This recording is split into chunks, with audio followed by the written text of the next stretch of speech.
Genesis chapter 34. Now Dinah, the daughter of Leah, had born to Jacob, went out to visit the women of the land. When Shechem, son of Hamor the Hivite, the ruler of that area, saw her, he took her and raped her. His heart was drawn to Dinah, daughter of Jacob.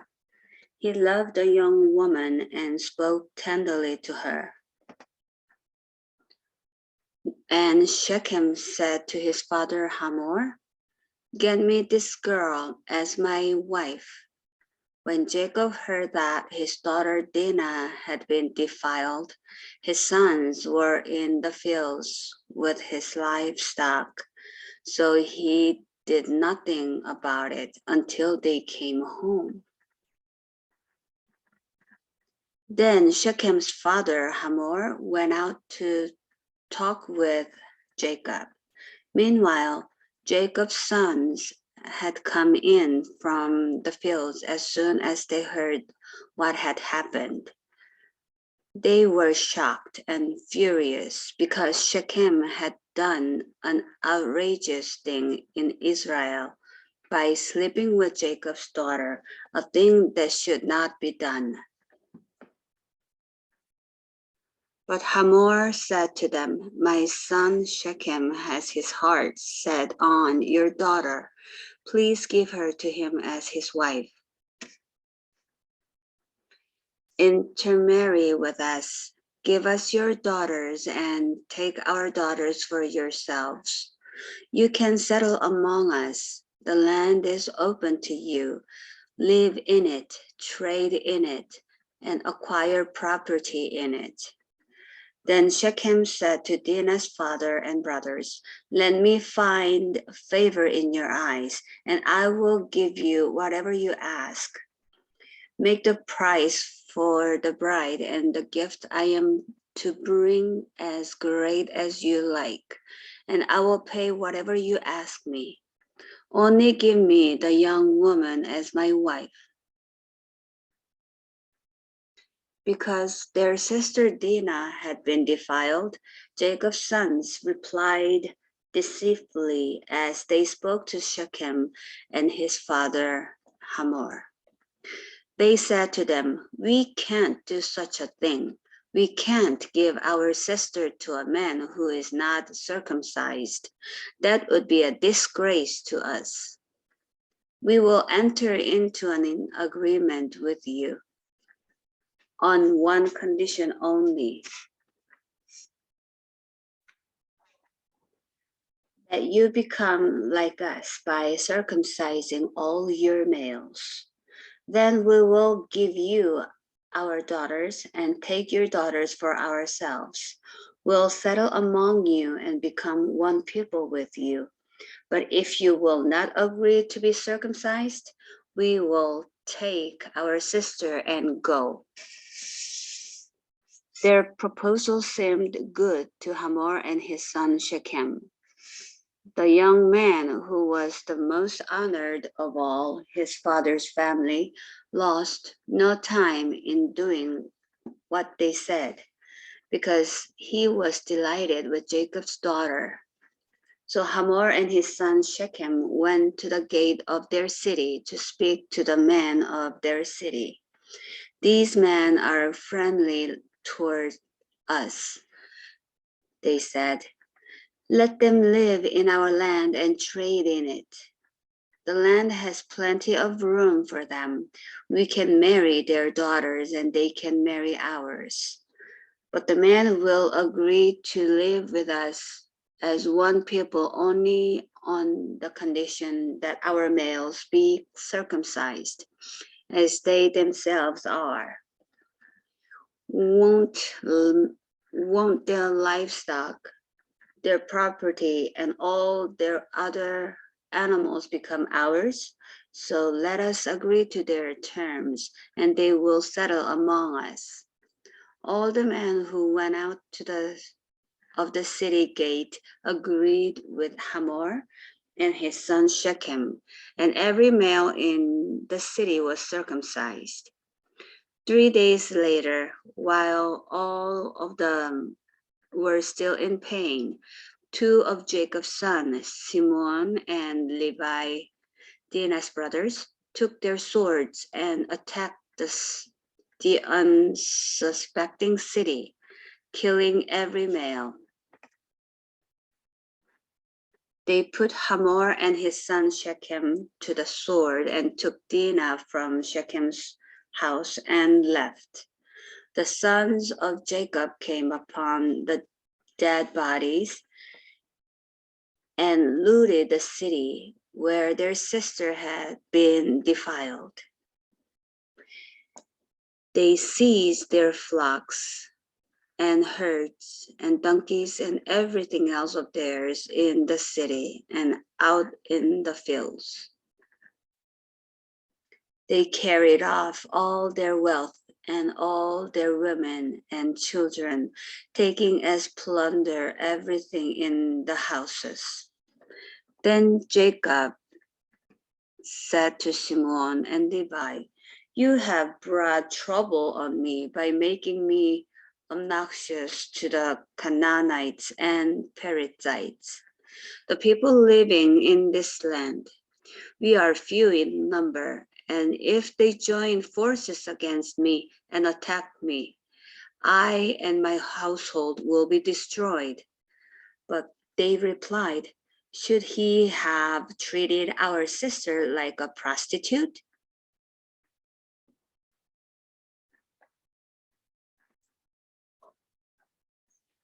Genesis chapter 35. Then God said to Jacob, "Go up to Bethel and settle there, and build an altar there to God, who appeared to you when you were fleeing from your brother Esau." So Jacob said to his household and to all who were with him, "Get rid of the foreign gods and you have with you, and purify yourselves and change your clothes. Then come, let us go up to Bethel, where I will build an altar to God, who answered me in the day of my distress, and who has been with me wherever I have gone."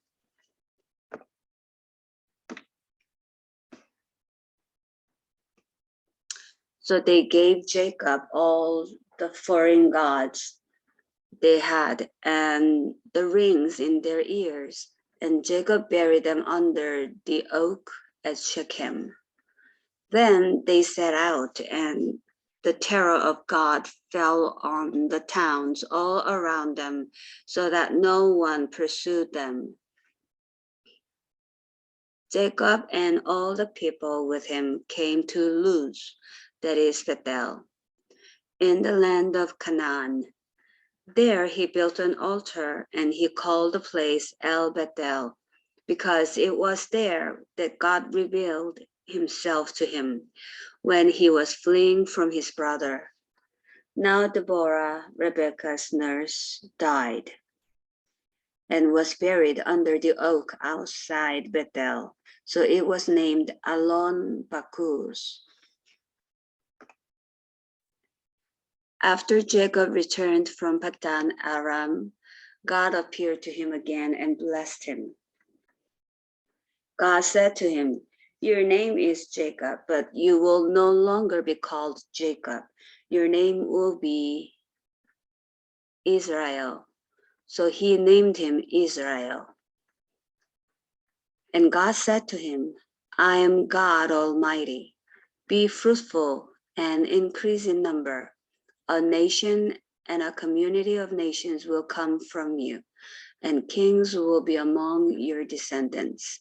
The land I gave to Abraham and Isaac, I also give to you, and I will give this land to your descendants after you." Then God went up from him at the place where he had talked with him.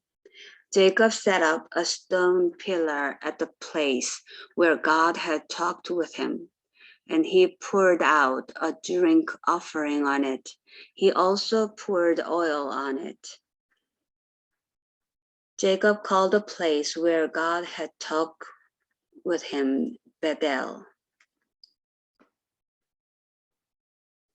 Then they moved on from Bethel. While they were still some distance from Ephras, Rachel began to give birth and had great difficulty. And as she was having great difficulty in childbirth, the midwife said to her, "Don't despair, for you have another son." As she breathed her last, for she was dying, she named her son Ben-Oni. But his father named him Benjamin. So Rachel died and was buried on the way to Ephras, that is Bethlehem. Over her tomb, Jacob set up a pillar, and to this day, that pillar marks Rachel's tomb. Israel moved on again and pitched his tent beyond Migdal Eder. While Israel was living in that region, Reuben went in and slept with his father's concubine Bilhah. And Israel heard of it. Jacob had 12 sons. The sons of Leah, Reuben the firstborn of Jacob, Simeon, Levi, Judah, Issachar, and Zebulun. The sons of Rachel, Joseph and Benjamin. The sons of Rachel's servant Bilhah, Dan and Naphtali. The sons of Leah's servant Zilpah, Gad, and Asher. These were the sons of Jacob who were born to him in Padan Aram. Jacob came home to his father Isaac in Mamre near Kiriath Arba, that is Hebron, where Abraham and Isaac had stayed. Isaac lived 180 years. Then he breathed his last and died and was gathered to his people, old and full of years. And his sons Esau and Jacob buried him.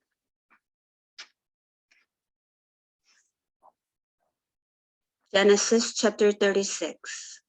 This is the account of the family line of Esau, that is Edom. Esau took his wives from the women of Canaan, Adah, daughter of Elon the Hittite, and Oholibamah, daughter of Anah and granddaughter of Zebulun the Hivite. Also Basemas, daughter of Ishmael and sister of Nebaioth. Adah bore Eliphaz to Esau. Basemas bore Ruel. And Oholibamah bore Jush, Zalam, and Korah. These were the sons of Esau who were born to him in Canaan. Esau took his wives and sons and daughters and all the members of his household, as well as his livestock and all his other animals and all the goods he had acquired in Canaan, and moved to the land some distance from his brother Jacob. Their possessions were too great for them to remain together. The land where they were staying could not support them both because of their livestock. So Esau, that is Edom, settled in the hill country of Seir. This is the account of the family line of Esau, the father of the Edomites, in the hill country of Seir. These are the names of Esau's son, Eliphaz, the son of Esau's wife Adah, and Ruel, the son of Esau's wife Basemas. The sons of Eliphaz, Teman, Omar, Zippo, Gatam, and Kenaz. Esau's son Eliphaz also had a concubine named Timnah, who bore him Amalek. These were grandsons of Esau's wife Ada. The sons of Ruel, Nahas, Zerah, Shamna, and Misa. These were grandsons of Esau's wife Basemas. The sons of Esau's wife Oholibamah, daughter of Anna and granddaughter of Zibeon, whom she bore to Esau, Zeus, Salam, and Korah. These were the chiefs among Esau's descendants. The sons of Eliphaz, the firstborn of Esau, chiefs Timon, Omar, Zippo, Kenaz, Korah, Katam, and Amalek. These were the chiefs descended from Eliphaz in Edom. They were grandsons of Ada. The sons of Esau's son Ruel, chiefs Nahas, Zerah, Shammah, and Misa. These were the chiefs descended from Ruel in Edom. They were grandsons of Esau's wife Basemas. The sons of Esau's wife Oholibamah, chiefs Jush, Salam, and Korah. These were the chiefs descended from Esau's wife Oholibamah, daughter of Anna. These were the sons of Esau, that is Edom, and these were their chiefs. These were the sons of Seir the Horite, who were living in the region, Lotan, Shobal, Zibeon, Anna, Dishon, Ezer, and Dishan. These sons of Seir in Edom were Horite chiefs. The sons of Lotan, Hori, and Homam. Timnah was Lotan's sister. The sons of Shobal, Alvan, Manahath, Ebal, Shepho, and Onam. The sons of Zebulun, Aya, and Anna. This is the Anna who discovered the hot springs in the desert while he was grazing the donkeys of his father's Zebulun. The children of Anna, Dishon, and Oholibamah, daughter of Anna. The sons of Dishon, Hemdan, Eshban, Isran, and Keran. The sons of Ezer, Bilhan, Zavan, and Akan. The sons of Dishan, Uz, and Aran. These were the Horite chiefs, Lotan, Shobal, Zebulun, Anna, Dishon, Ezer, and Dishan. These were the Horite chiefs, according to their divisions in the land of Seir. These were the kings who reigned in Edom before any Israelite king reigned. Bela, son of Beor, became king of Edom. His city was named Dinhabah. When Bela died, Jobab, son of Zerah from Bozrah, succeeded him as king. When Joab died, Husham from the land of the Temanites succeeded him as king. When Husham died, Hadad, son of Bedad, who defeated Midian in the country of Moab, succeeded him as king. His city was named Avis. When Hadad died, Semlah from Masrekah succeeded him as king. When Samlah died, Shaul from Rehoboth on the river succeeded him as king. When Shaul died, Baal-Hanan, son of Akbor, succeeded him as king. When Baal-Hanan, son of Akbor, died, Hadad succeeded him as king. His city was named Pau, and his wife's name was Mehetabel, daughter of Matred, the daughter of Mizahab. These were the chiefs descended from Esau by name, according to their clans and regions: Timnah, Alva, Jesses, Oholibamah, Elah, Pinon, Kenaz, Teman, Mibzar, Magdiel, and Iram.